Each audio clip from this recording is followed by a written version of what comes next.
Assalamualaikum warahmatullahi wabarakatuh.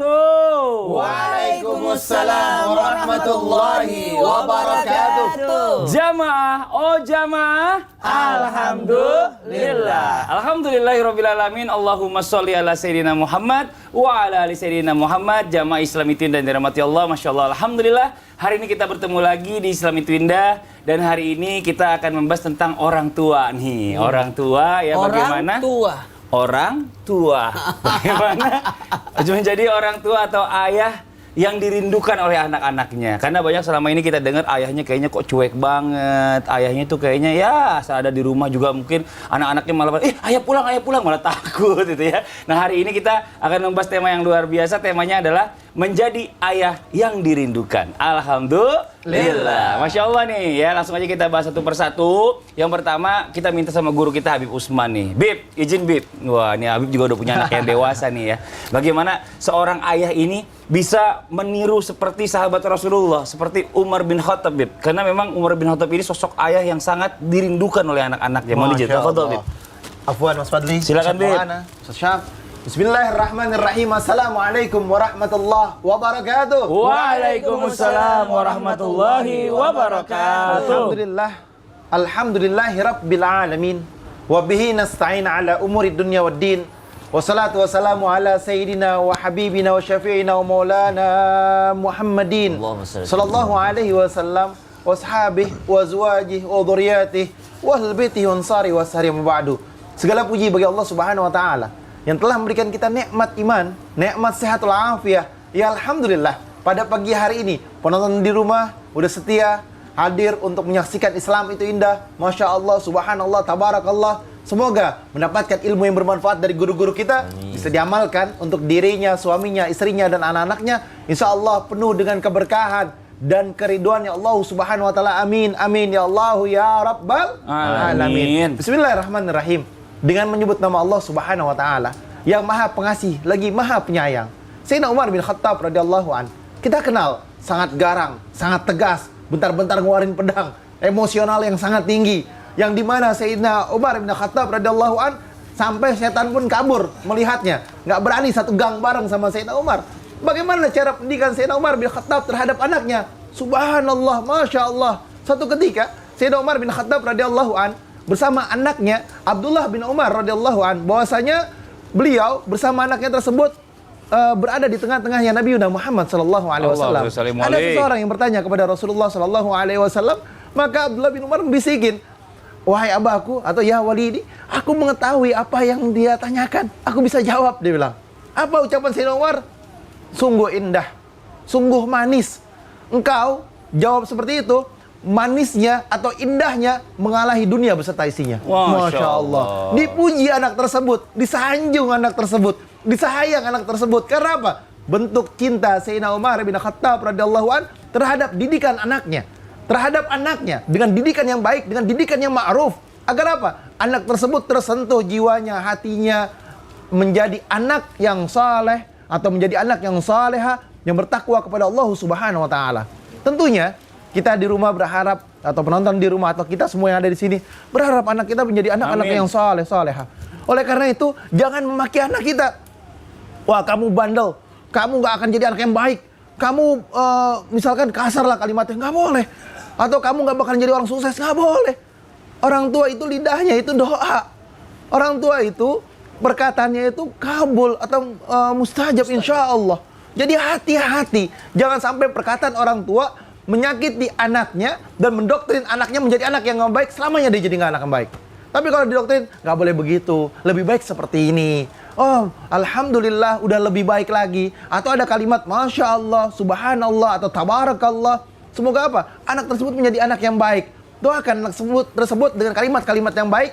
Jangan dijas atau dijadikan kamu gedenya bakalan bandel, kamu bakalan ini, kamu bakalan nggak benar. Percuma kamu seperti ini. Jangan. Anak dirangkul, lihat Sayyidina Umar bin Khattab radhiyallahu an merangkul anaknya dengan cara yang ma'ruf. Ketika anak salah, maka lihatlah titik kesalahannya dan jangan ada kalimat-kalimat yang kasar terhadap didikan tersebut, dan jangan ada kalimat-kalimat yang menghina, jangan ada kalimat-kalimat yang kata-katain, jangan ada kalimat yang nyumpahin. Jangan.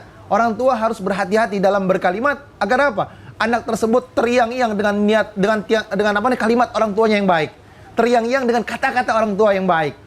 Insya Allah penonton di rumah mengerti dan memahami bahwasanya mendidik anak harus dari kecil dengan akhlaknya Nabi Muhammad SAW sebagai suri tauladan kita, mengikuti Rasulullah SAW dan mengikuti sahabat-sahabat Rasulullah SAW dengan cara yang ma'ruf, dengan cara yang baik, kalimat yang baik, yang ahsan. Lima zayat akhlaqul walad. Bagaimana seorang anak berakhlak? Bil akhlaqil karimah, dengan akhlak yang karimah. Masya Allah. Terima kasih banyak Habib atas penjelasannya. Memang nih gampang-gampang susah ya jadi orang tua, terutama jadi seorang ayah. Kadang-kadang kita nih berangkat kantor ya kan, berangkat pagi, pulang malam, ketemu cuma sebentar, kadang pulang udah anak tidur. Curhat ya? Enggak, saya lagi ngomongin Pak Ustadz. Curhat, kok saya yang curhat nih? Ya maksudnya, ya karena kesibukan orang tua nih kadang-kadang nih jarang banget ketemu dengan anak dan agak sulit untuk membangun kedekatan. Jangan gitu. Tapi itu kan Ustadz Maulana banget. Iya makanya, Anda lagi ngomong. Tapi itu bener. Iya. Semalam aku rapat sama Nana. Besok kegiatan apa sampai gini. Ada anak dia rapat. Terus sekarang bagaimana nih? Ustadz Maulana kan sering di luar, ya maksudnya jarang waktu buat anak-anak. Bagaimana membangun kedekatan dengan anak-anak? Apakah sering diajak rapat? Atau bagaimana?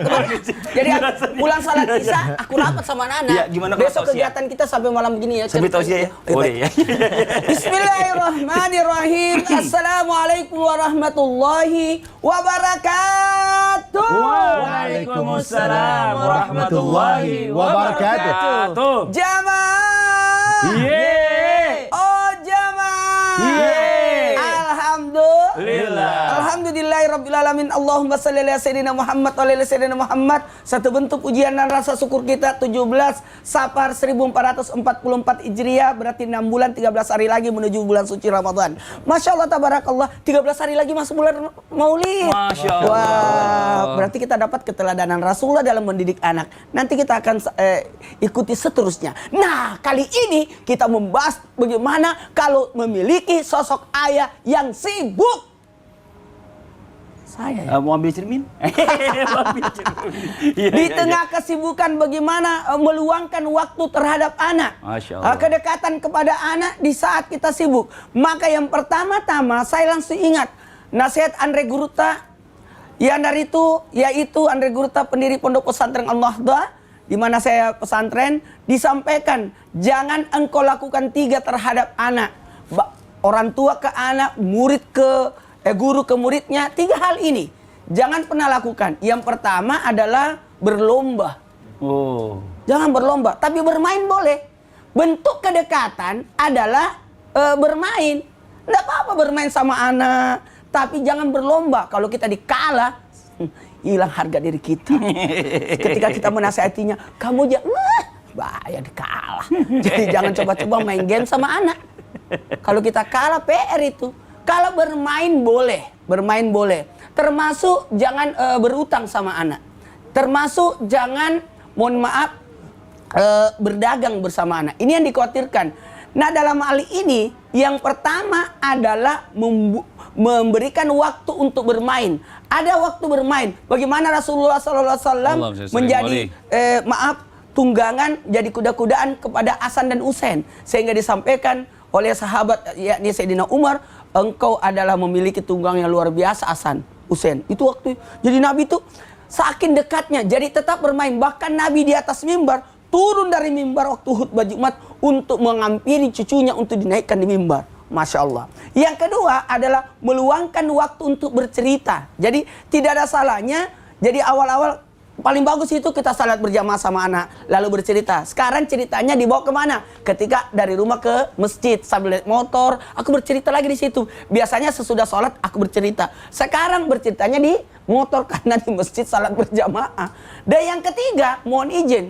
Jadi ada waktu untuk bercerita sama anak. Kalau perlu anak bercerita sama kita. Nah, buat orang tua dimanapun berada nih, ayah dimanapun berada, kalau sudah ada anak yang menunggu orang tuanya untuk menceritakan kisahnya di sekolahnya, itu luar biasa.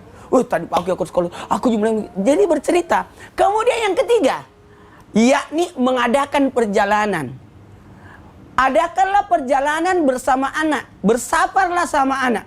Karena di waktu sabar itulah kita bisa memberikan masukan pendidikan, kedekatan. Jadi sekali-sekali pergi liburan sama anak. Jakarta Bali, Iya, naik mobil ya. Lama dong. Kan panjang jadinya ngomongnya. Kan ada pesawat. Perjalanan dan sebagainya. Oh, perjalanan umroh ibadah. Oh, Masya Allah. Itu luar biasa. Jadi adakan perjalanan, bermain sama anak, dan yang paling penting adalah juga bercerita sama Masya Allah. anak. Jadi Ustadz Maulana nih hebat, luar biasa, tepuk tangan dong buat Ustadz Maulana. Walaupun sesibuk apapun nih Ustadz Maulana Iya. ini jarang di rumah, tapi anak itu semuanya kalau Ustadz pulang ngentel semuanya. Iya. Ikut kemana-mana. Semalam kita rapatnya di ruang keluarga, terus naik lagi di kamarnya Mas Sita, kita bercerita di situ. Dan Masya Allah, hampir setiap hari rapat. Iya, rapat terus aku. Karena kegiatan dari pagi sampai malam. Diserahin semua, Masya Allah. Masya Allah, makasih banyak Ustadz Maulana. Ustadz Syam, kita lanjut lagi nih Iya, ya. siap, Mas Bagaimana Fadli. nih gambarannya Al-Quran yang mendidik kedekatan ayah menurut Al-Quran ini kepada anaknya gitu Iya. loh. Maksudnya biar kita juga paham nih secara Al-Quran seperti apa. Mau dijawab Ustadz Syam? Tabi guruku Abu Usman, Tafadhol. Ustaz Maulana, Mas Fadli serta guru-guru kami yang dimuliakan Allah Subhanahu wa taala. Alhamdulillahirabbil alamin wassalatu wassalamu ala asyrafil anbiya'i wal mursalin sayyidina Muhammadin wa ala alihi wa sahbihi ajma'in. Asbahna wa asbahal mulku lillahi rabbil alamin subhanak la ilma lana illa ma 'allamtana innaka antal alimul hakim. Rabbi shrah li sadri wa yassir li amri wahlul 'uqdatam min lisani yafqahu qawli waj'al li wazira min ahli. Amin amin amin ya rabbal alamin. Kalau berbicara sosok ayah atau perbincangan antara seorang ayah dengan anak di dalam Al-Quran, itu jauh lebih banyak dibandingkan percakapan antara ibu dan anak di dalam Al-Quran.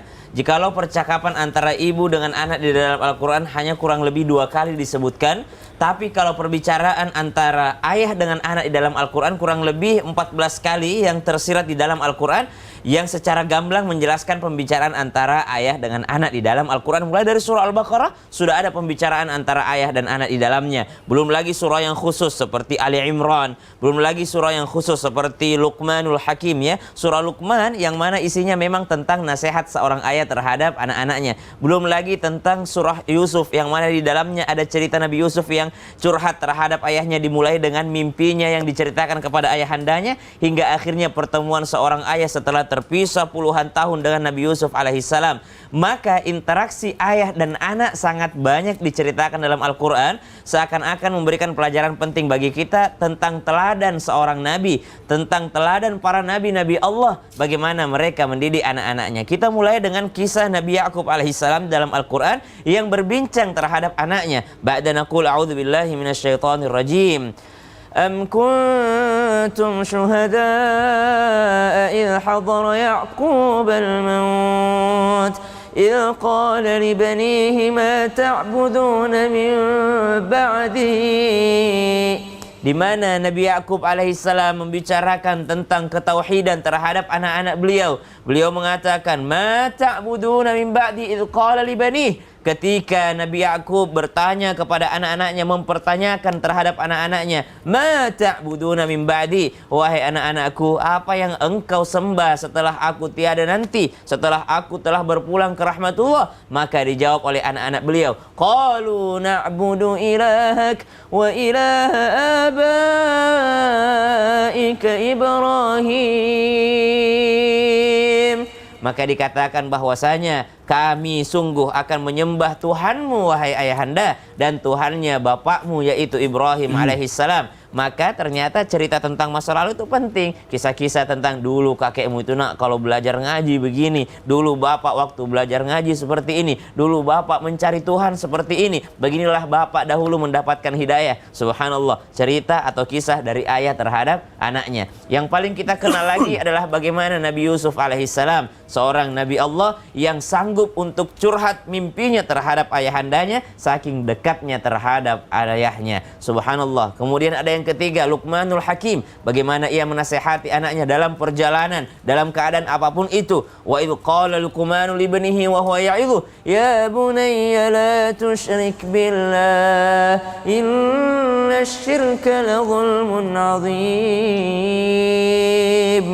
seorang ayah teladan di dalam Al-Quran diceritakan Luqmanul Hakim mengajarkan kepada anak tentang jangan pernah engkau menyekutukan Allah nak, jangan pernah engkau menyembah selain Allah nak. Setelah itu berbaktilah engkau kepada kedua orang tuamu. Setelah itu mendirikanlah sholat, jangan engkau berlaku sombong. Inilah kedekatan percakapan seorang ayah terhadap anak-anaknya. Belum lagi yang paling kita kenal adalah percakapan antara Nabi Ibrahim dengan Nabi Ismail, di mana pada saat itu Nabi Ibrahim hendak menyembelih anaknya Nabi Ismail, namun mereka berdiskusi sebelumnya, padahal sudah jelas itu adalah perintah Allah Subhanahu wa taala. Inilah percakapan yang sangat indah antara ayah dan anak di dalam Al-Qur'an. Wallahu taala a'lam. Assalamualaikum. Ya saya. Salam. Iya. Tadi Bapak habis telepon Atir sama Kakak Rafa. Iya dia sholat subuh. Kamu di sana itu ya? Mau sholat maghrib ya? Tadi jamaah takdim sholat aja saya. maghrib? Maghrib. Iya takdim kosong aja Mas. Barani itu. Bukan nih Zizi. Sisi lagi di mana? Lagi di New York. teman. Di New York? Iya. Ya Allah, Ya, ini, saya Pak. telepon juga anakku ya. Asik Di Pondok banget. Gede. Aku lagi syuting dulu ya. Kirain Sayang nama ya. temennya tadi. Ya Bapak, ya assalamualaikum. Masya Allah. Merasa temen nongkrong ya kalau sama anak-anak tuh. Karena udah gede-gede, jadi Masya tuh ngobrolnya tuh Allah. lebih kayak teman. Masya Tapi Allah. Ustaz Syam, saya mau nanya Iya, nih iya, ya. siap. Katanya sosok ayah itu lebih susah kalau misalnya seandainya ya bikin anak itu terlihat dekat dan kuat di depan anak gitu loh. Masya Allah. Itu kenapa begitu ya? Sebagaimana guru kita. Ya. Jadi, Coba ya, semua coba. ya. Sebagaimana. Kalau telepon anak di New York, Habib di Yaman. Kalau saya di Pondok Gede. Kan bukan Australia, Ustaz. Oh, anak saya di Australia dong. Di Australia. Tunggu dulu. Australia. Kalau saya telepon anaknya di Enggak, di gendongan ibu.